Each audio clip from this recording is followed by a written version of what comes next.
हाँ भाई, पूर्ण आंतरिक परावर्तन के दैनिक जीवन में उपयोग, जिसका सेकंड एग्जांपल है हमारे पास में मरीच का प्रभाव। क्या है? मरीचिका, मरीच का प्रभाव। एक्चुअली मरीच का प्रभाव है, दो प्रभाव होते हैं, मरीच का प्रभाव और एक होता है मरीच का उनमरीच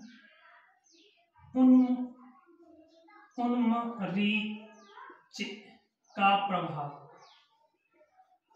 ठीक, आपके सिलेबस में केवल मरीच का है, उनमरीच का प्रभाव नहीं है, लेकिन हम दोनों के बारे में डिस्कस कर लेंगे। आप देखो मरीच का प्रभाव क्या है। एक्चुअली क्या होता है, मरीच का प्रभाव हमें गर्मियों में देखने को मिलता है। गर्मियों में देखने को कैसे मिलता है? गर्मियों में अपन सपोज करो 4 व्हीलर में सफर कर रहे हैं या बस में सफर कर रहे हैं, गर्मियों के दिनों में दोपहरी पड़ रही है झकाझक, जैसे अपन सड़क पर चल रहे हैं तो हमको कुछ 1 किलोमीटर दूर, 1.5 किलोमीटर दूर कुछ ऐसा फील होता है कि यहाँ हम चल रहे हैं, यहाँ तो धूप है लेकिन आगे बारिश हो रही है। ऐसे सड़क गीली गीली दिखाई देती है। जो सड़क गीली गीली दिखाई देती है ना, वही मरीच का प्रभाव है। मतलब गर्मियों के दिनों में रेगिस्तानी इलाके में किसी स्थान पर जल उत्पन्न होने का, जल या जलाशय होने का भ्रम क्या कहलाता है? मरीच का प्रभाव कहलाता है। क्या कहलाता है? मरीच का प्रभाव कहलाता है। एक्चुअली रेगिस्तान में मृग होते हैं ना, वो प्यासे मृग गर्मियों में प्यास के कारण मर जाते हैं। देखो क्या होता है, वहां पर सूर्य का प्रकाश पृथ्वी पर आता है। जैसे सूर्य का प्रकाश पृथ्वी पर आता है तो मैक्सिमम प्रकाश की किरण पृथ्वी की सतह पर होने के कारण पृथ्वी के धरातल को क्या कर देती हैं? गर्म कर देती हैं। मरीच का प्रभाव कैसे उत्पन्न हो रहा है उसकी बात कर रहा हूं। प्रकाश की किरण जैसे पृथ्वी पर आएंगी तो अधिकांश प्रकाश की किरण कहां आ जाएंगी? पृथ्वी की सतह पर होंगी। पृथ्वी की सतह की वायु को क्या कर देंगी? गर्म। देखो वायुमंडल के ऊपर की वायु कैसी होगी? ठंडी होगी, और नीचे की वायु क्या होगी? गर्म होगी। क्यों? जितने भी प्रकाश की किरणें आ रही थी वायुमंडल से, वो वायुमंडल में रुकी नहीं, कहां पहुंच गई? पृथ्वी की सतह पर। पृथ्वी की सतह पर यहां इसको क्या कर दिया उन्होंने? गर्म कर दिया। जैसे ही पृथ्वी की सतह को गर्म करेंगे तो पृथ्वी की सतह की जो वायु है वो वायु विरल हो जाएगी, क्योंकि पृथ्वी की सतह का टेम्परेचर ज्यादा है। तो पृथ्वी की सतह की वायु कैसी हो गई? विरल। और ऊपर की वायु कैसी हो गई? सघन। कैसी हो गई? सघन वायु हो गई। आप सोचो, ऊपर वायु कैसी है? सघन, और नीचे वायु कैसी है? विरल। इसका मतलब ऊपर सघन माध्यम हो गया और नीचे कैसा हो गया? विरल माध्यम। प्रकाश की किरण कंटिन्यू ऐसे आ रही है। कहां से आ रही है बेटा? सूर्य से आ रही है। सघन माध्यम से कहां जा रही है? विरल माध्यम में। आप देखो ये अविलंब हो गया है।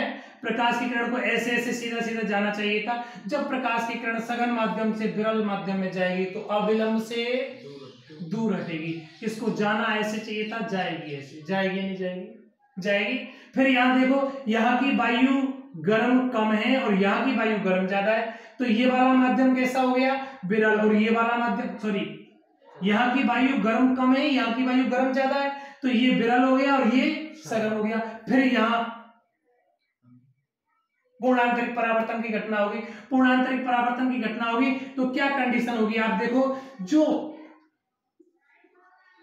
प्रकाश की किरण वायुमंडल से आ रही थी, वो वायुमंडल से आती हुई प्रकाश की किरण, ये धरातल है आपका, यहाँ की वायु गर्म है। पूर्ण आंतरिक परावर्तन की घटना के कारण, परावर्तन होते होते पूर्ण आंतरिक परावर्तन की घटना के कारण इस प्रकार प्रकाश की किरण इस प्रकार आकाश में लौट जाती है। लौट गई।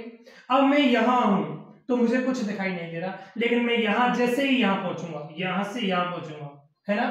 जैसे ही यहां से यहां पहुंचूंगा तो मेरी आंख तो यहां पर है, यहाँ मेरी आंख में ये प्रकाश की किरण ऐसे प्रवेश करेगी। मैं तो सड़क पर देख रहा हूं ना, तो मेरी आंख में ऐसे प्रकाश की किरण प्रवेश कर रही है, तो मुझे कैसे दिखाई देगा कि यार जो कोई प्रकाश की किरण आ रही है वो कहां से आ रही है? यहां से।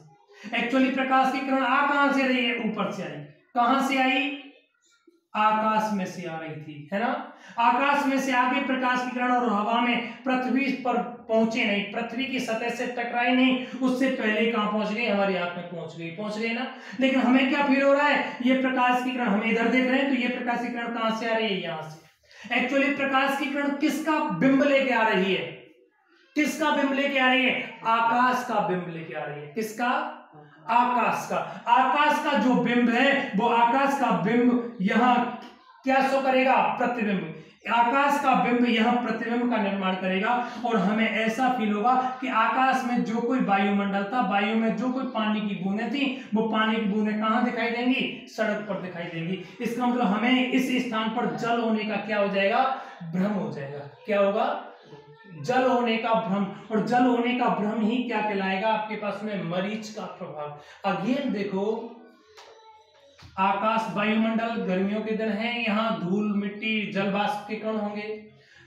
एक्चुअली मुझे कोई भी चीज दिखाई कैसे देती है, देखो प्रकाश इस पेन के ऊपर आया, इस पेन के ऊपर आया और जैसे इस पर आया तो इससे परावर्तित होकर कहां घुस गया, मेरी आंख में, है ना।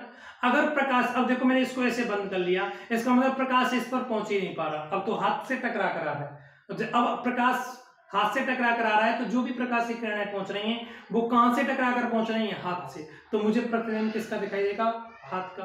अब किसका दिखाई देगा, किसका, पेन का। अब देखो आकाश में धूल, मिट्टी, वायु के कण हैं, जल वाष्प के कण हैं, है या नहीं। जो प्रकाश की किरण आ रही हैं वो जल वाष्प का प्रतिबिंब लेके आ रही है ना, जल वाष्प का प्रतिबिंब लेके आ रही है। अगर ये प्रकाश की किरणें पृथ्वी से टकराकर और ऐसे जाती तो इस बिंब को ये खो देती। अब किसका प्रतिबिंब हमें बनता, पृथ्वी का। किसका बनता, पृथ्वी का बनता या नहीं बनता। लेकिन ये प्रकाश की किरणें ऐसे आ रही थी और पूर्ण आंतरिक परावर्तन की घटना के कारण ये पुनः धरातल से टकराने से पहले ही पृथ्वी की सतह से ऊपर की ओर लौटकर हमारी आंखों में प्रवेश कर गई। और जैसे ही हमारी आंखों में प्रवेश करेंगी तो हमें आकाश का प्रतिबिंब कहां दिखाई देगा, जमीन पर दिखाई देगा और उस स्थान पर हमें जल होने का भ्रम हो जाएगा। और जल होने का भ्रम क्या कहलाएगा आपका, मरीच का प्रभाव। क्या कहलाएगा, मरीच का प्रभाव, ठीक है ना। इसका मतलब आकाश का प्रतिबिंब जमीन पर दिखाई देना मरीच का प्रभाव कहलाता है, ठीक। इसका जस्ट अपोजिट होता है आपके पास में उन मरीच का प्रभाव। एक्चुअली मरीच का प्रभाव होता है वो रेगिस्तान में और गर्मियों के दिनों में दिखाई देता है, ठीक है ना, ड्यू टू हाई टेम्परेचर, उच्च ताप के कारण। लेकिन उन मरीच का प्रभाव इसका जस्ट अपोजिट है। उन मरीच का प्रभाव समुद्री इलाकों में होता है, समुद्री तटीय इलाकों में, और सर्दी के दिनों में होता है। कैसे दिनों में, सर्दी के दिनों में। सर्दी के दिनों में क्या होता है, आप देखो यहां हमारे पास में पृथ्वी और यहां आपके पास में पृथ्वी नगर बसा हुआ है कोई, इस स्थान में समुद्र जल भरा हुआ है, पूरी समुद्री इलाका है यहाँ। अब समुद्र है यहाँ, तो इस यहाँ पर समुद्र में कोई हवाई जहाज है, तैरने वाला हवाई जहाज, समुद्री जहाज है यहाँ पर। ये सर्दी के दिन है, ठीक, कोई समस्या। सर्दी के दिनों में नीचे की वायु कैसी होगी बेटा, सघन, और ऊपर की वायु कैसी होगी, विरल। होगी या नहीं होगी, बोलो कोई समस्या। चले आगे।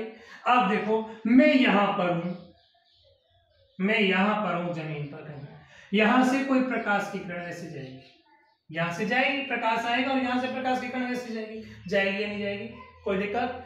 अब देखो यहां आपके पास में क्या हो गया, कोई पृष्ठ हो गया, दो माध्यम को सेपरेट कर रहा है, सघन और विरल को। ये अविलंब हो गया, प्रकाश की किरण ऐसे जा रही थी, जाना ऐसे चाहिए था। प्रकाश की किरण सघन माध्यम से कौन से माध्यम में जा रही है, विरल माध्यम में, अविलंब से दूर हटेगी। इसका मतलब ये प्रकाश की किरण होगी वो इस प्रकार जाएगी, जाएगी नहीं जाएगी। जैसे जैसे ऊपर जाएंगे तो ऊपर का माध्यम विरल होगा और नीचे का माध्यम सघन।